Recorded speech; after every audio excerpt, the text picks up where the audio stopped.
E aí, meus amores, a gente continua de onde nós paramos aí, tá? Atenas passa por uma reformulação completa dessas novas relações sociais. Mas, ao mesmo tempo, ela vai ter uma inimiga declarada, que vai ser Esparta.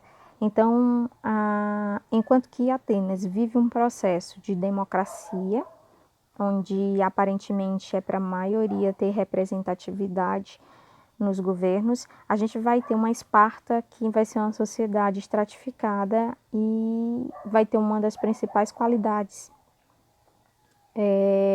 da história da Grécia, porque vai ser considerada uma das cidades-estados mais fortes militarmente, onde vai impor o seu poderio em relação às outras cidades-estados. São consideradas as duas maiores cidades-estados da Grécia, onde elas vão conquistar suas hegemonias, e ao mesmo tempo que elas vão conquistar suas hegemonias, uma vai querer ser maior do que a outra, e a gente vai ter um conflito por conta dessa ideia de uma querer ser mais forte, mais poderosa, ser o centro do comércio. Atenas era uma das grandes cidades que se concentrava a questão comercial, e Esparta era muito forte. Então vai chegar um momento que Esparta não vai aceitar que Atenas seja o centro desse comércio. E ela também, por ser muito forte no comércio, também vai querer impor a sua força em relação às outras e principalmente a Atenas. Quebrar o poderio de Atenas, certo? A gente tem aqui, pessoal, as formas de organização da sociedade de Atenas. Eu vou deixar na tela para que vocês possam copiar no caderno ou fazer uma simples anotação. Tá? Nós vamos ter a monarquia, onde o rei é um chefe de guerra, juiz e sacerdote, seu poder é limitado por um conselho de aristocratas. Aqui nós vamos ter uma Grécia que vai ser monárquica, tá bom? Na maior parte das cidades-estados era monarquia, tá? E a gente vai ter também uma parte da história onde a gente vai ter as oligarquias compostas por nobres, arcontes, a timocracia formada pelos mais ricos e somente donos de terra podiam participar. Isso tudo é uma salada dentro de Atenas, tá? E a gente vai ter os modelos de tirania, onde o chefe governava com poder ilimitado, na base da força, não podia ser questionado por ninguém, e tinha um monopólio do legislativo, do executivo e do judiciário, que naquela época nem existia, tá, gente? Não existia com essas palavras, porque esses termos vão ser em termos modernos, muito mais próximos da idade contemporânea, fundados por Montesquieu. Tá? Mas aqui já existia essa estrutura de executivo, legislativo e judiciário, mesmo que não fosse com essas palavras, mas a gente tinha juízes para julgar as leis, a gente tinha, né, a parte da legislação, as pessoas que legislavam. Então a democracia ateniense, apesar de ser democracia, ela não era igual a nossa, onde a gente escolhe nossos governantes, onde a grande parcela da população, ela tem direito a estar entrando dentro dos governos, mesmo que ela não queira, mas ela faz parte dos governos. E aqui é que a gente precisa se atentar, que até hoje nós precisamos estar inseridos dentro da questão política, saber o que nossos governantes estão fazendo, como estão fazendo, se estão fazendo bem, se não estão, e para isso a gente precisa acompanhar os chamados portais das transparências dos governos, seja federal, estadual ou municipais, tá bom? Nem toda a Atenas, a gente pode dizer assim, a democracia de Atenas ela não é igual à nossa, como eu já falei. E principalmente por quê? Porque nem eram todos os habitantes da cidade de Atenas que tinham seus direitos consagrados e tinham esse direito a participar da política. O cidadão geralmente só conseguiu o termo de cidadania, ou só era considerado cidadão, aquele que defendia a cidade-estado em guerras, ou aqueles que pertenciam à esfera militar. Só que nem todas as pessoas pertenciam à esfera militar. Alguns pobres que não tinham cidadania, às vezes entravam no exército somente porque, se vencesse algumas batalhas, eles ganhavam o título de cidadania.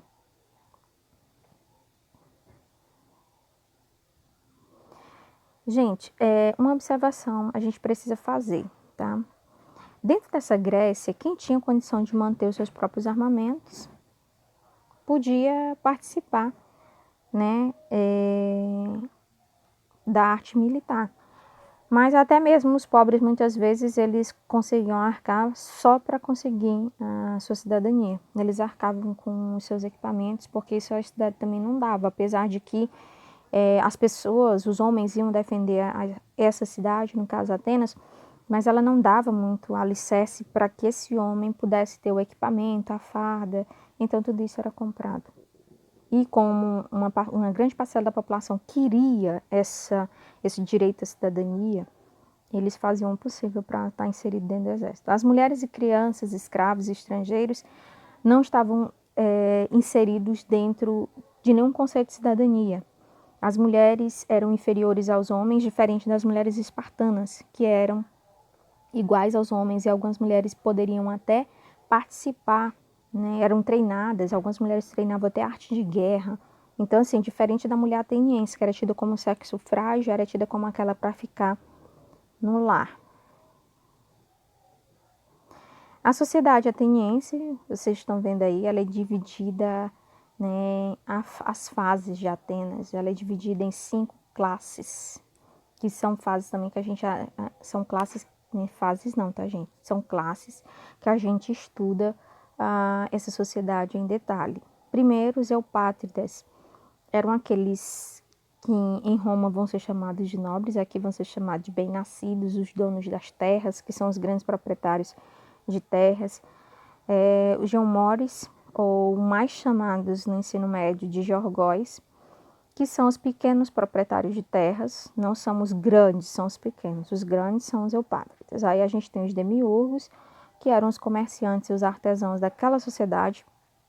Principalmente, gente, os artesãos aqui, eles eram muito bem vistos, porque nem tudo que eles faziam, uma parcela da população conseguia fazer. Então, muitas das coisas que eles faziam, a grande parcela da população comprava, então eles eram bem vistos em todas as outras classes, apesar de eles estarem dentro da classe dos demiurgos. A gente vai ter os metecos, que são homens e mulheres que eram estrangeiros, comerciantes livres, mas não tinham direitos civis ou políticos, ou seja, não tinham cidadania. E a gente vai ter os escravos, que eram os prisioneiros de guerra, que muitas vezes acabavam tendo tomado seus direitos políticos. Às vezes essas pessoas até tinham cidadania, tinham terras, mas porque não conseguiam pagar os seus impostos, tinham suas terras confiscadas. Então nem todo mundo era considerado cidadão. No campo da educação e da mulher, eu já disse que a mulher era inferior, diferente da mulher espartana, que é igual ao homem, aquela era inferior. O objetivo da educação preparava os homens, no geral, para exercer o seu princípio de cidadania, tá bom? A cidade, ela tinha que estar preparada para receber os seus novos membros cidadãos. E é nesse conceito de cidadania que todo mundo tinha que participar da vida pública, os homens principalmente, tá bom? O desenvolvimento do cidadão deveria ser sempre pautado no princípio de que ele precisava honrar a cidade onde ele morava. E então a gente coloca hoje, nos nossos tempos, como se aqui tivesse um grande conceito de nacionalismo, né? Defender o seu país custe o que custar. A condição de mulher, aqui a gente já falou, tá? Olha o que dizia aí Aristóteles. A mulher é um ser imperfeito e por isso mesmo inferior. Minha gente, me poupe. E a gente está falando de um filósofo muito conhecido na história, tá? Aristóteles, que é o considerado um gênio quando fala da política. Ele vai ter um livro chamado A República, tá? E a política também. Ele vai fazer esses livros, considerado um cara assim inteligentíssimo, mas olha o pensamento dele, é um pensamento retrógrado, machista, né? A gente percebe. Mas nessa época aqui era o pensamento que prevalecia entre os filósofos, mas não entre esses filósofos da Idade Antiga, tá bom? E da Idade Média. Mas esses da Idade Antiga a gente até entende, pensamento antigo, mas hoje, gente, ninguém, nem eu, nem vocês que estão aí do outro lado, a gente pode ter esse tipo de pensamento. A mulher, nem a homens, nem a gays, todo mundo tem que ser visto como iguais, ninguém é inferior a ninguém, nós somos iguais, tá bom? Em Atenas, as mulheres eram bem-nascidas, algumas, né? Porque aquelas que não eram bem-nascidas também eram discriminadas. A mulher, no geral, era discriminada, mas as mulheres bem-nascidas, elas não podiam estudar, mas algumas tinham tutores, né? Aquelas pessoas para ensinarem, mas elas tinham que ser preparadas, a tutoria era para ser preparada para ser mãe, para ser uma boa esposa. Sabe-se lá como é que elas eram boas esposas, né? Porque a gente tem um pensamento do próprio Aristóteles de que a mulher é inferior, então imagina como a mulher poderia ser tratada em Atenas pelos próprios companheiros.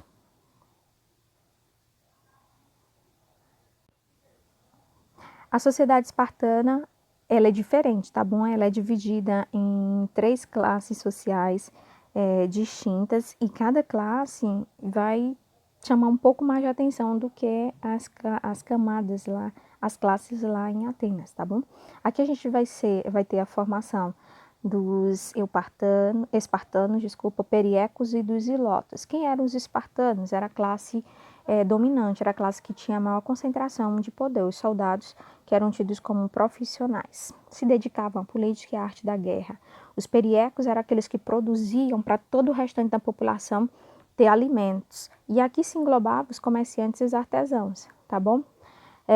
Nós vamos ter aqui os ilotas, que eram os servos, no geral. Eram aqueles que cultivavam as terras, mas muitas vezes, devido a guerras que aconteciam constantemente, eles acabavam se subordinando, né?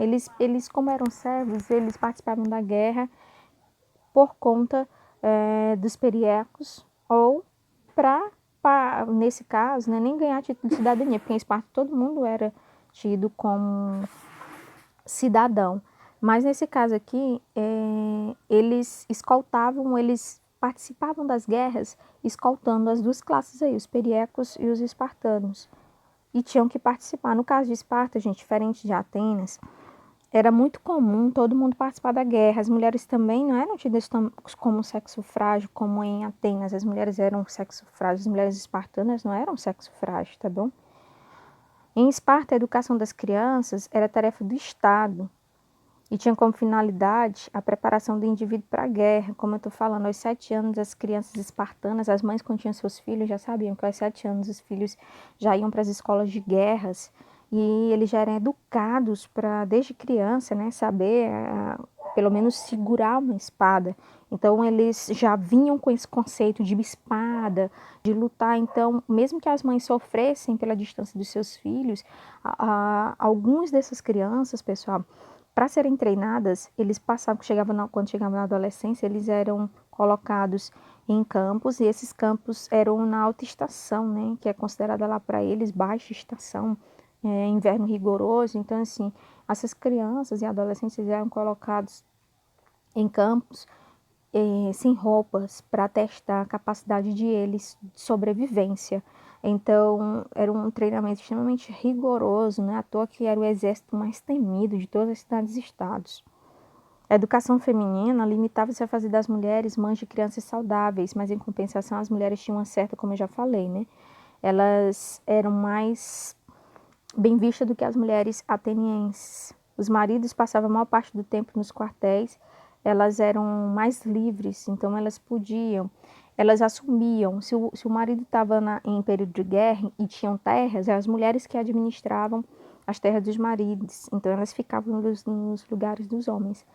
Até os 7 anos, a criança, como eu já falei, era cuidada pela mãe. A partir daí, o Estado pegava essa criança e tinha o direito de formá-la para fazer parte do exército. Aos 12 anos, tinha início a educação militar, como eu já falei, né? Eram enviados para o campo, onde deveriam sustentar-se por conta própria, dormiam ao ar livre. Aqui eles eram colocados, gente, realmente em campos frios, para avaliar até a capacidade de resistência deles, se encontrassem com animais, como é que eles poderiam, certo, sobreviver. Então, era avaliada até a capacidade da habilidade dos adolescentes. Aos 17 anos, eles já iam para a prova de fogo mesmo, que era a cripta. Os jovens se escondiam pelos campos munidos de punhais para degolar os escravos. Isso é triste, tá, gente? Mas era um comportamento que para eles era normal. Eles matavam os escravos, eram como se fosse o teste final, porque em Esparta, os homens não eram para ter piedade, então eles entravam nos locais onde tinham os escravos e a partir dali eles tinham que lutar, matando até mesmo os escravos. Com 17, eles iam para os quartéis viver como um verdadeiro soldado e só podia se casar, né? Só podia se casar aos 30 anos. Aos 60 anos se aposentava do exército e a partir daí eles iam para Jerúsia, que era o conselho de administração. Vamos dizer assim que era aquele conselho que ajudava a administrar as cidades. Na imagem abaixo a gente tem aí os representantes da sociedade grega, tá bom? E aí automaticamente a gente sabe quem são, né? E pela formação que a gente já deu e os utensílios que eles carregam. Aqui tem as sugestões de atividades que vocês vão fazer no caderninho, tá bom? Vou deixar aí na tela, vocês quando estiverem vendo o vídeo, vocês pausam para copiar. Atividade 2, tá bom? Pausa também para depois vocês verem esse vídeo aí. Certo? Amores, a gente vai ficando por aqui. Na próxima aula a gente fala sobre Roma, a criação de Roma e a expansão até chegar no grande Império Romano, tá bom? Beijos, até a próxima aula.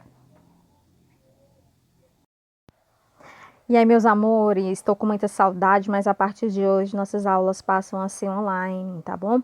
E o primeiro conteúdo é o conteúdo que está no nosso módulo da FTD, no capítulo 3, o mundo clássico, o berço do Ocidente, onde nós vamos estudar primeiro Grécia, depois Roma, tá bom?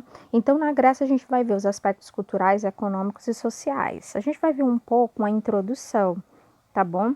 Porque quando a gente fala de Grécia, a gente está falando de uma nação que deu origem a uma arquitetura moderna, onde grande parte do mundo nosso ocidental tem essas características, tá bom? É como se tudo que acontecesse na Grécia tivesse servido para nós, tá?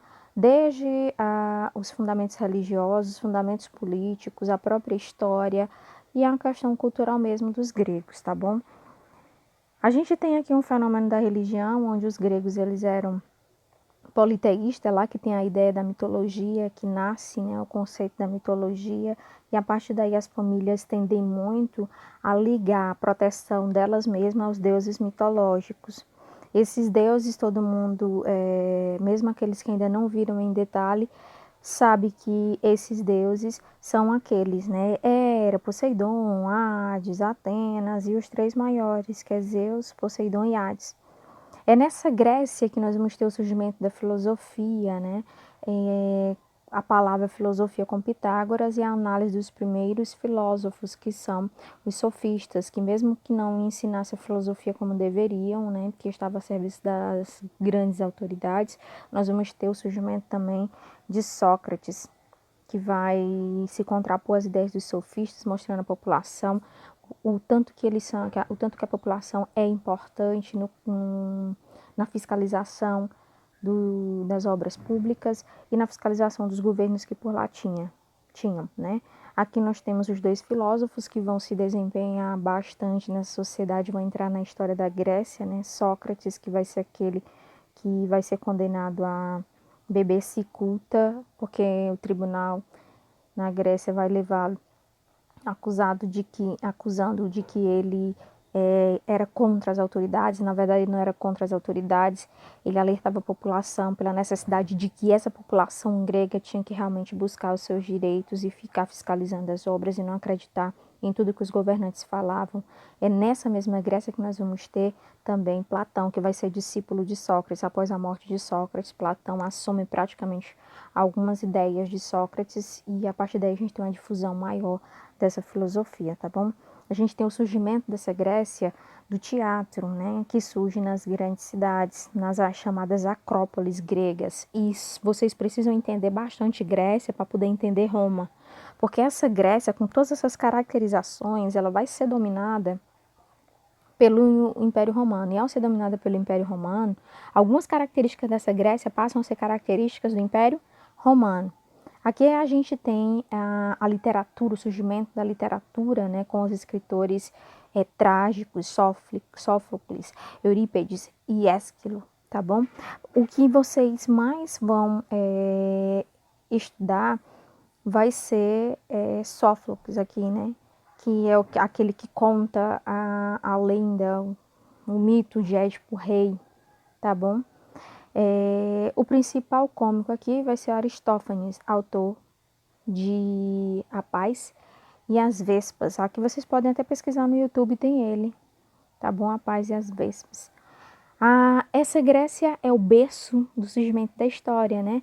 São os gregos que vão procurar conhecer a sua verdadeira história, como é que nós vivemos, quem nos rege, para onde nós vamos, como nós vamos, e vão ser aqueles primeiros a identificar as primeiras histórias orais, tá bom? É nessa Grécia que nós temos no Neolítico um grande surgimento de civilização, aquela ideia de cidades que começam a ser desenvolvidas ainda no período Neolítico. É aqui que surge com a história aquela consagração dos grandes deuses, aqueles que batalham e que vencem as batalhas, ou seja, as lutas entre o bem e o mal. Aqui surge também com a história o pai da história, né, Heródoto, que é aquele que vai aprimorar a pesquisa histórica através da análise oral. Ele vai perceber que várias pessoas nessa Grécia tinham histórias para contar, e a partir daí ele começa a avaliar o conceito realmente de história. Então essa história que nós temos hoje tem muito que agradecer a ele em si, tá, o Heródoto. A arquitetura da Grécia, que também vai aos poucos se transformar numa arquitetura também romana, porque Roma vai dominar a Grécia. Aí nós vamos ter uma arquitetura que até hoje nós temos características dessa arquitetura. Para vocês analisarem, gente, sempre quando vai acontecer os Jogos Olímpicos não tem a pira olímpica, o fogo olímpico, esse fogo fica lá na Grécia, na cidade de Olímpia, e esse fogo só sai de Olímpia quando começa a questão da tocha, né, o tour da tocha, no país que vai sediar, que por sinal seria agora, né, também em Tóquio, que por tudo que está acontecendo no mundo, né, foram adiadas para 2021. Aqui nós vamos ter o Partenon, que é um dos maiores monumentos. Para quem não sabe, o Partenon é a morada dos deuses, muito visitado na Grécia. Agora não, que ninguém está visitando ninguém, por isso fica em casa. No campo das esculturas, a gente vai ter aí principalmente as esculturas dos grandes deuses. E esses deuses, quando eram os homens, eles eram representados sempre com a ideia máscula, né? Os deuses sempre eram representados nus. E os homens principalmente, tá bom? E os homens, muitos alunos às vezes perguntam por que os deuses, os homens, aparecem sempre nas esculturas com o pênis pequeno, né? Porque o pênis pequeno ele representava o símbolo da fecundidade. Então, para quem esculpia, não poderia jamais fazer um deus, né, esculpido no mármore com o pênis maior do que o normal, porque seria pequeno, porque o símbolo para eles de fecundação, né, era ele pequeno. Aqui nós temos os principais escultores desses deuses: Fídias, Miron e Fracteles, ou Praxteles. Aqui no campo da medicina, que também vai surgir lá, a gente vai ter Hipócrates, né, que é considerado até hoje como o pai da medicina. Como Heródoto é o pai da história, a gente vai ter Hipócrates como o pai da medicina. É aqui que surge a ideia de um campo mais ético dentro da pesquisa do corpo humano, que só vai se identificar e ficar maior com Andrés Versalius, certo? Aqui a gente vai ter um pouco a história de Hipócrates, que a comida seja teu alimento e o alimento a medicina. Inclusive os médicos, quando fazem o juramento dos médicos, gente, é chamado juramento de Hipócrates, tá bom? No campo da matemática, todo mundo sabe que é nessa Grécia que a gente vai ter uma grande difusão do campo da matemática com Pitágoras, com o teorema de Pitágoras, e a ideia de que nós estamos cercados por números, tudo leva aos números, e a ideia de Tales de Mileto, que também é tido como matemático, mas que também foi um daqueles teóricos que avaliou o conceito da água, que a água é o fundamento nesse fundamento primordial para a vida humana, tá bom? Aqui a gente tem um pouco de uma revisãozinha que eu vou deixar na tela para vocês copiarem. E aí, quando vocês estiverem vendo o vídeo, vocês pausam, tá bom? Para copiar no caderno. Porque isso aqui não tem no livro. E tem, mas não tem detalhado dessa forma. Aqui o exercício, né? Por acreditar em diversos deuses gregos antigos eram, aí na lógica, né? Politeístas. Aqui a gente sabe os teóricos, algumas questõezinhas que vocês vão só revisando.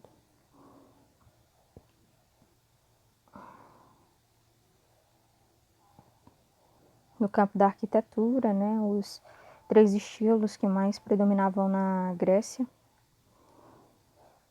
Quinta questão aí. A divindade grega, que é considerada uma das mais lindas construções, em homenagem a quem? A Atena, né? No campo da filosofia, alguns filmes aí que vocês podem estar assistindo em casa, tá bom? E agora a gente entra na segunda parte da Grécia, para que vocês entendam, tá bom? Eu vou gravar vídeos em separado, tá bom? Para que vocês tenham um aprendizado melhor. Gente, essa Grécia, agora a gente entra em definitivo no conteúdo, tá bom? De Grécia. Essa civilização, ela tá próxima da Península Balcânica, diferente de Roma, que está na Península Itálica. Preste atenção nas diferenças, tá bom? Mas elas não são tão distantes, são próximas. Aí é o mapa da Península Balcânica. A gente tem o litoral grego, que, para vocês terem avaliar aí, ele tem um relevo muito profundo, tá? Porque esse relevo, ele não é muito plano, é coberto de montanhas. Inclusive, o próprio Monte Olimpo mostra justamente o alto dessa desnivelação do solo. Aqui a gente tem a cronologia que vocês vão estudar em detalhe a partir de agora, né? Nós vamos ter o período pré-homérico, o período homérico, o período arcaico, além do período clássico e o período helenístico. A gente já viu alguns e vocês vão relembrar que no ano passado a gente já tinha visto alguns desses períodos, tá bom? No campo da economia grega, lembrem que a gente tem um cultivo muito grande das oliveiras, do trigo e dos vinhedos. Isso de acordo com o local, porque em nem todos os locais da Grécia esses mesmos produtos eles eram adaptados ao solo, dependia muito da região. Lembrem que durante a crucificação de Jesus ele vai ser colocado um ramo, tá bom? Uma coroa de espinhos. E tudo aquilo ali, gente, eram coisas que eram produzidas na região da Grécia, que quando o Império Romano vai dominar, vai herdar também. Inclusive, a coroa de ramo de oliveiras. Esses ramos de oliveira, tá bem aí, tá? Era típico da Grécia. O comércio da Grécia era marítimo, e todo mundo lembra que comércio marítimo é aquele comércio onde o que eu produzo, eu exporto através de navios para outros países. Tá? Aqui a gente tem os modelos de cerâmica de produção da arte grega, eles chamam muita questão, gente, de imagens, de desenhar imagens. Aqui é nessa Grécia também que nasce a cultura política, por isso que surge a ideia dos sofistas e depois de Sócrates. Os sofistas que estavam a serviço dos grandes poderosos, eles eram contratados pelas autoridades gregas para defender o seu modelo governamental nas praças de Atenas. E aí Sócrates surge para dizer que não, que esse modelo não está certo e que a população é que tem que avaliar se está certo ou está errado. Não os sofistas apresentarem para a população essa arte. Como eles eram muito ligados à arte da retórica, do convencimento, eles convenciam os gregos facilmente do que eles estavam falando. As cidades gregas, elas tinham sua política autônoma, elas eram autônomas, o que significava que todas as cidades eram tidas como cidades-estados, com a capacidade de que cada uma tinha sua legislação própria e com suas leis próprias tinham sua capacidade de executar suas próprias leis. Então elas eram cidades-estados, principalmente as maiores, né? Esparta, Atenas, Tebas e Corinto. Lembrando, gente, que essas cidades vão se confrontar, principalmente Esparta e Atenas. Nós vamos ter também Troia, que vai se confrontar, Tebas, que vai se confrontar. Vixe, a gente vai estar cercada, essas cidades-estados, elas vão se entender até certo ponto, porque quando se fala de comércio, elas vão se tornar inimigas, tá? Essas cidades gregas, elas eram formadas por vilas, áreas de cultivo agrícola e o núcleo principal, onde a população ela habitava. Isso era uma característica de todas essas cidades-estados, especialmente as maiores que a gente já falou, tá bom? Nesse núcleo principal, como eu já falei, era onde morava a população, a Acrópole.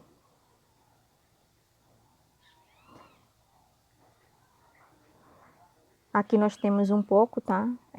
A Acrópole era onde a população morava e ao mesmo tempo onde a população se dava o privilégio de cultuar os deuses, porque nessa mesma Acrópole tinha o local de culto aos deuses e também nessa mesma Acrópole tinha as fortalezas, no local de fortalezas militares. Por quê? Porque essas cidades-estados, como viviam em pé de guerra, constantemente elas sofriam invasões umas das outras, então elas tinham um poder militar muito grande para defender suas próprias cidades-estados. Então eles evitavam deixar a área militar desprovida de ferramentas, de equipamentos e de pessoal. Então, geralmente essas cidades eram muito fortes militarmente, principalmente, gente, Esparta, tá bom? Tinha um dos maiores exércitos. Aqui a gente tem o período pré-homérico, é o período em que a gente vai ter os aqueus, os jônios, os eólios e os dórios naquela região, formando uma grande civilização, iniciando um grande processo de civilização naquela cultura grega, porque eram povos diferentes, povos que habitaram essa região e que aos poucos vão formar essa grande Grécia, tá bom? Mas por muito tempo essas populações aí viveram também em pé de guerra. Eles não se entendiam, então a gente vai ter um período de dominação. Os dórios dominam os aqueus e assim vai, tá? É nesse período pré-homérico, meus amores, que a gente vai ter na história o clássico sendo contado, o clássico da Ilíada e da Odisseia, que também eu vou colocar um link online para vocês poderem assistir também no horário da minha aula sobre o clássico Ilíada e a Odisseia, certo? Combinado para assistir, tá bom? Que são clássicos atribuídos a Homero, que se transformou em filme. Eu não sei se eu vou conseguir no YouTube filme, mas eu vou tentar colocar o link para explicar melhor. Lá no link explica a mitologia, porque aqui a gente não vai fazer uma aula tão extensa para não pegar muito tempo de vocês e não tornar uma aula chata, cansativa, tá bom?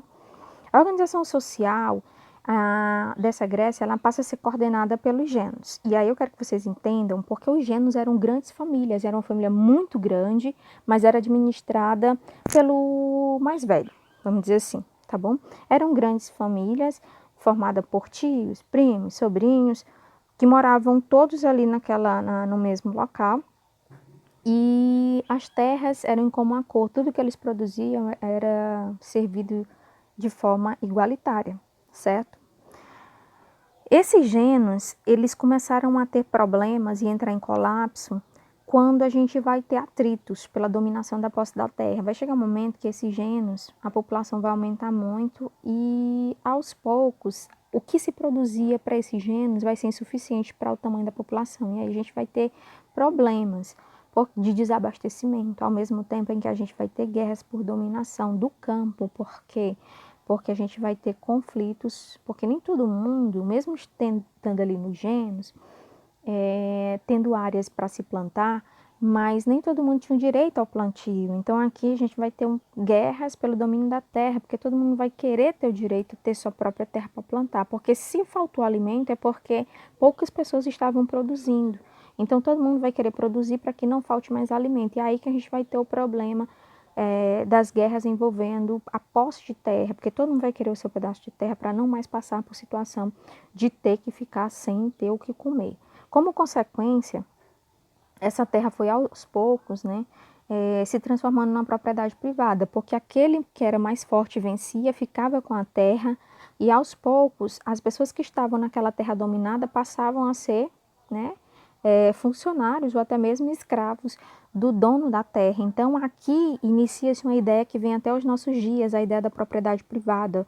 Aqueles que têm muito continuam tendo cada vez mais porque têm dinheiro de comprar cada vez mais terras, e aqueles que não têm nada continuam lutando para ter um pedaço de chão ou até mesmo sua própria casa, porque tem muitas pessoas que nem casa têm, enquanto nós temos poucas que têm muitas e muitos que não têm nada. É no fim desse período homérico que a gente tem um retorno do crescimento da economia, porque até então, devido à falta do campo de produção, houve um desabastecimento. Então, a partir do final do período homérico é que a gente vai ter um retorno dessa produção, tá bom? A navegação também vai permitir a colonização de terras distantes. A Grécia vai passar também a dominar outros povos, tá bom? Principalmente no Egito, no sul da Península Itálica e em outros países ao redor ali, próximo do mar Mediterrâneo. Essa expansão acabou ajudando na expansão comercial, porque os produtos que a Grécia tinha, ela começou a exportar para esses países do qual ela já havia dominado. Ela no início domina, depois ela vai ser dominada. Lembrando que mesmo ela começando a dominar outros povos, dentro do seu próprio território tinham guerras de dominação. A própria população também não se entendia. Meus amores, a gente vai ficando por aqui. Nesse slide, a gente continua na próxima aula com esse mesmo slide, tá bom? Beijo, tô com saudade de todo mundo. Tchau.